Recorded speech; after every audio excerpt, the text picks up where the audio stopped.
ہم لوگ مسلمان ہیں الحمدللہ، آخری نبی صلی اللہ علیہ وآلہ وسلم کے امتی ہیں، لیکن حضور اکرم صلی اللہ علیہ وآلہ وسلم کی باتوں پر جیسا اس امت کو یقین ہونا چاہیے ویسا یقین کم پایا جا رہا ہے۔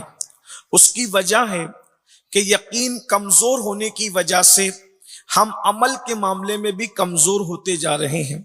اللہ کے رسول صلی اللہ علیہ وآلہ وسلم کی بات پر ہمیں کس طرح یقین ہونا چاہیے، کیسا یقین ہونا چاہیے؟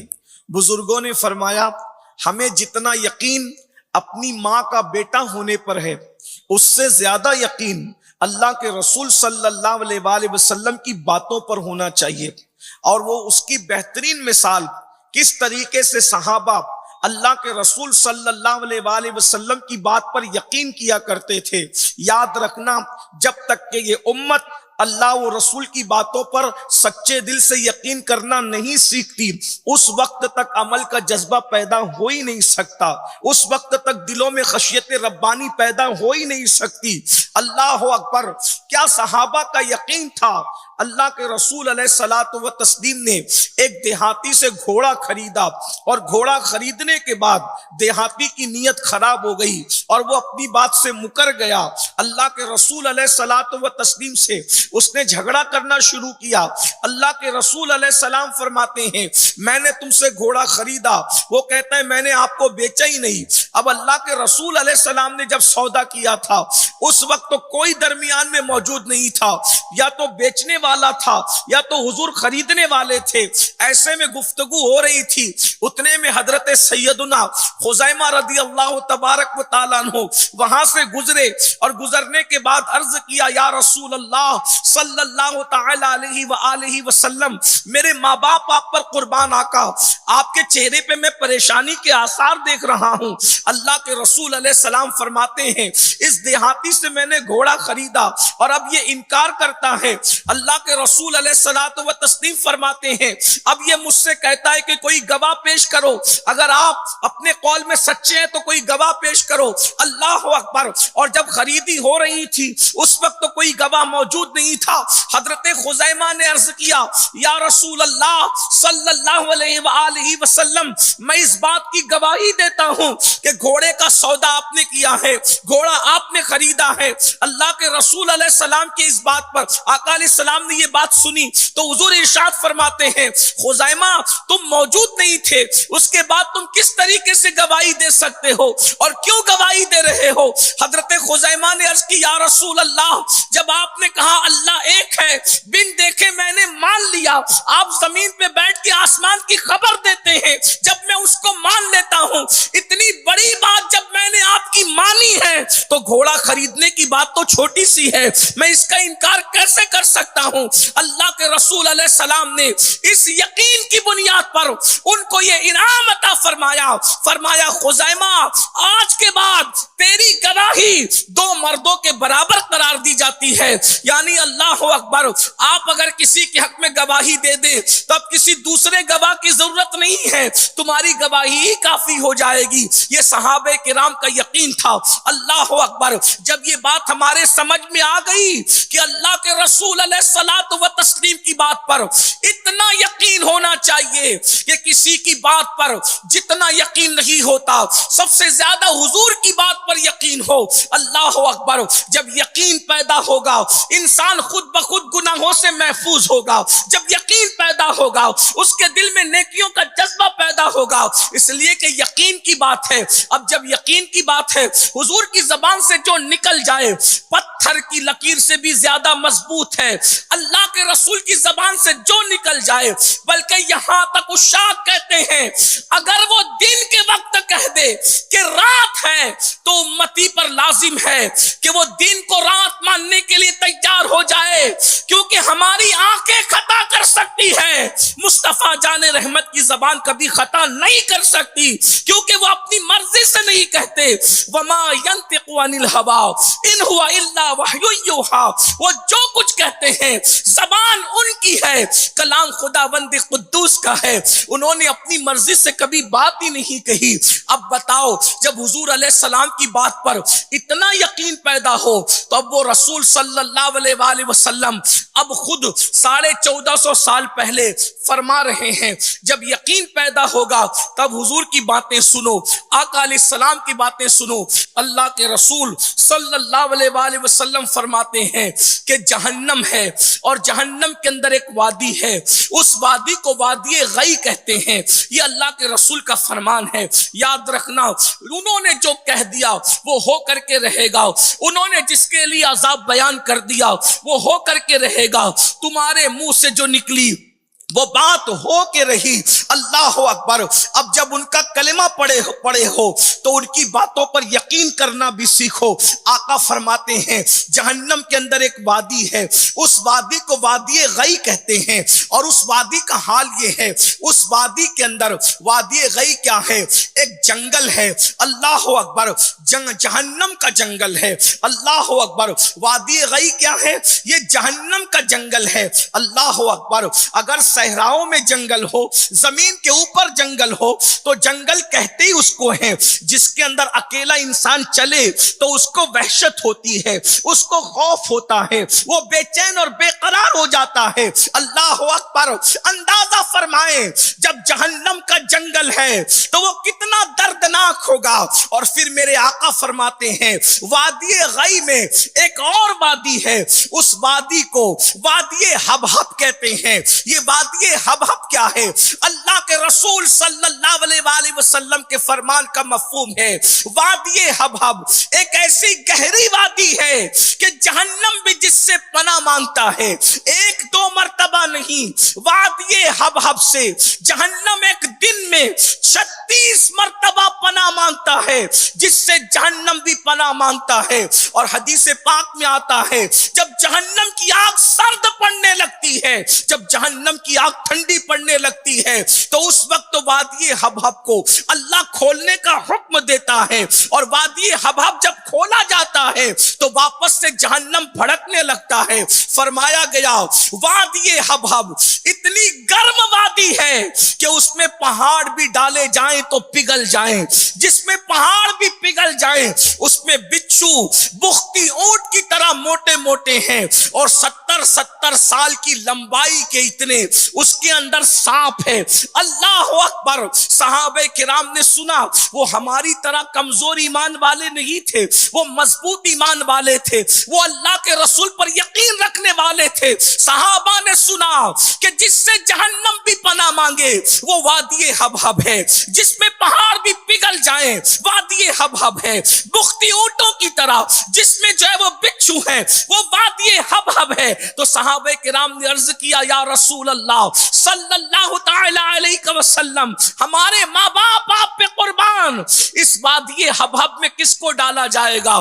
تو اللہ کے سچے رسول صادق و مصدوق مصطفیٰ کریم رؤوف الرحیم صلی اللہ علیہ وآلہ وسلم ارشاد فرماتے ہیں 5 کم نصیب ہے جن کو وادی حبحب میں داخل کیا جائے گا، 5 کم نصیب ہے جن کو وادی حبحب میں ڈالا جائے گا۔ اب دل کے کانوں سے وہ 5 کون ہیں؟ کہیں اللہ نہ کرے ان 5 میں ہم تو نہیں، وہ 5 گنہگار کون ہیں جن کو وادی حبحب میں ڈالا جائے گا؟ اللہ اکبر۔ صحابہ نے پوچھا حضور وہ 5 کون ہیں؟ تو میرے اور آپ کے آقا غیب دا نبی خاتم النبیین سید المعصومین مصطفیٰ کریم صلی اللہ علیہ وآلہ وسلم فرماتے ہیں وادی حبحب میں سب سے پہلے جس کم نصیب کو ڈالا جائے گا وہ بے نمازی ہے، نماز میں سستی کرنے والے ہیں، نماز کو چھوڑنے والے ہیں۔ اللہ اکبر۔ وہ وادی جس میں پہاڑ بھی پگھل جائیں، اس میں ہماری ہڈیوں کا کیا بنے گا، اس میں ہماری پسلیوں کا کیا بنے گا، اس میں ہماری چمڑیوں کا کیا بنے گا؟ اللہ اکبر۔ کانٹوں سے ڈرنے والوں، گرمی اور سردی کے موسم سے بے چین اور بے قرار ہونے ہونے والوں ذرا بتاؤ تو صحیح، وادی ہب میں جلنا پڑے گا، وہ بھی کتنا؟ امام اہل سنت سیدی اعلی حضرت میرے امام فتاوی رضویہ شریف میں لکھتے ہیں ایک وقت کی نماز چھوڑنے پر ہزاروں سال جلنا پڑے گا۔ ایک دو ہزار نہیں، ہزاروں سال ایک وقت کی نماز چھوڑنے پر، ہزاروں سال۔ اور امام نے اپنی طرف سے نہیں لکھا، حدیث کی روشنی میں لکھا، احادیث کا اتنے مجموعہ نچوڑ کر کے پیش کیا۔ مجھے بتاؤ ہزاروں سال کسے کہتے ہیں؟ ایک منٹ دنیا کی آنکھ پر انگلی رکھ کر کے دیکھو اور اندازہ لگاؤ، مسجدوں کو ویران کرنے والوں، رمضان المبارک میں بھی کھیل کود میں نمازوں کو ترک کرنے والوں، سحری کھا کر کے سو کر عصر کی نماز کے وقت اٹھنے والوں، روزے کی حالت میں بھی نمازوں کو ترک کرنے والوں، آپ کو ڈر نہیں لگتا؟ ہمیں ڈر نہیں لگتا جب مصطفیٰ جان رحمت کی بات سچی ہے، یقینی ہے، ان کے منہ سے جو نکلے وہ حق ہے، تو اللہ کے رسول علیہ السلام فرما رہے ہیں سب سے پہلا کم نصیب جو وادی ہب کا نشانہ بنے گا وہ بے نمازی ہے۔ اور امام اہل سنت کے والد امام المتکلمین علامہ نقی علی خان رحمت اللہ علیہ لکھتے ہیں، غور سے سننا، کہ ایک وقت کی نماز چھوڑنے کے عوض اگر انسان اللہ کو پوری دنیا پیش کرے تو قبول نہیں کی جائے گی۔ انسان 1000 سال بھی آنسو بہائے ایک وقت کی نماز کے ترک ہونے پر تو بھی اس کا کفارہ نہیں ہو سکتا۔ اور ایک وقت کی نماز کے لیے کتنا ٹائم لگتا ہے؟ صرف 10 منٹ کا ٹائم، 10 منٹ سے زیادہ کا ٹائم تو نہیں لگتا، ہم اس کے لیے وقت نکالنے کے لیے تیار نہیں۔ کہتے ہیں، منقول ہے، ایک ولی کی شیطان سے ملاقات ہوئی، ایک اللہ کے ولی کی شیطان سے ملاقات ہوئی۔ ولی نے سوچا شیطان سے ایسا راز نکال لوں کہ مجھ سے پہلے کوئی یہ راز نکال نہ سکا ہو، تو شیطان کے پاس آ کے کہتے ہیں شیطان مجھے شیطان بننے کا طریقہ بتا کہ میں شیطان کیسے بن سکتا ہوں۔ اس نے کہا آسان ہے، 2 کام کرنا پڑیں گے، شیطان بن جائے گا انسان۔ کہا وہ کیا؟ کہا ایک تو یہ کہ جھوٹی قسمیں کھاؤ، اور نمبر 2 نماز چھوڑ دو۔ جو جھوٹی قسم کھائے اور نماز چھوڑ دے وہ شیطان بن جائے گا۔ تو اس ولی نے کہا اللہ کی قسم اب میں کبھی جھوٹی قسم نہیں کھاؤں گا، نماز نہیں چھوڑوں گا۔ تو شیطان نے جھنجلا کر کہا اللہ کی قسم اب میں کبھی کسی کو سچی نصیحت نہیں کروں گا۔ غور فرمائیں، شیطان بتا رہا ہے کہ نماز چھوڑنے والا اور جھوٹی قسمیں کھانے والا شیطان بن جاتا ہے۔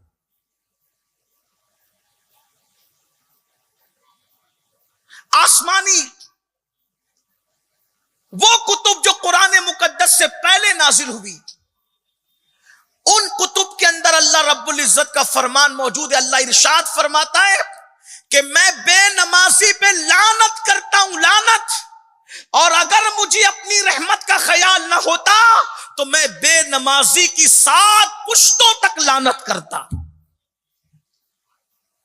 اللہ کے رسول صلی اللہ علیہ وآلہ وسلم فرماتے ہیں میں بے نمازی سے بیزار ہوں، سارے فرشتے بیزار ہیں، سارے انبیاء بیزار ہیں۔ اور یہاں تک اللہ کے رسول علیہ السلام فرماتے ہیں بے نمازی کو زکوٰۃ مت دو۔ فقیہ ابو اللہ سمرقندی اپنی کتاب میں لکھتے ہیں اللہ کے رسول نے فرمایا بے نمازی کو زکوٰۃ مت دو، اس کی صحبت میں مت بیٹھو، اس کا اللہ اکبر، اور فرمایا اس کو سلام مت کرو، اس لیے کہ وہ جہاں بیٹھتا ہے لعنت اس پر نازل ہوتی ہے۔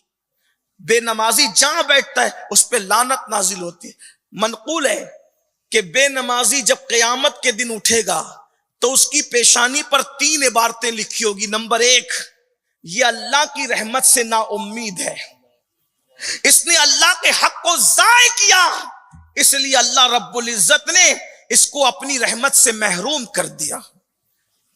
غور فرمائیے، توجہ کیجئے، یہ نماز چھوڑنے کا وبال ہے میرے بھائیوں۔ اللہ کے لیے توبہ کر لو، ماہ سیام قریب ہے، ماہ رمضان قریب ہے،